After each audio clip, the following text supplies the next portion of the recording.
2015. On käes aasta 2015. Pereema, ma tahan teha väikese kingituse. Я очень люблю подарки. Vaata, kui ilus mask on.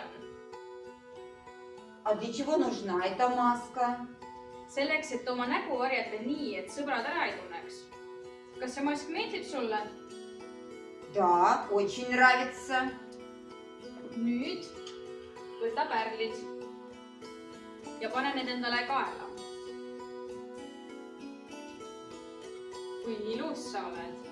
Nüüd ma esitan sulle mõistatuse. Kui lahendad mõistatuse ära, siis annan sulle veel ühe kingituse. Miks on inimesel 2 kõrva ja 1 suu? Почему у человека 2 уха и 1 рот?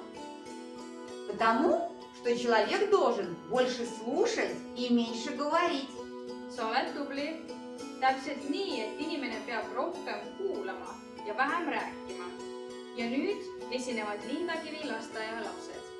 Aastal 2015 osalesid nad meie peol esimest korda. Täna esitavad need lastetanssu popuri.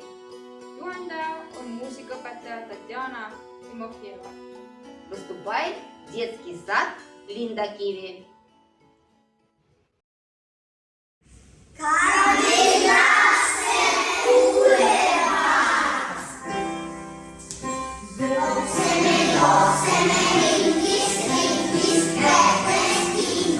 Hoidamme, juoksemme,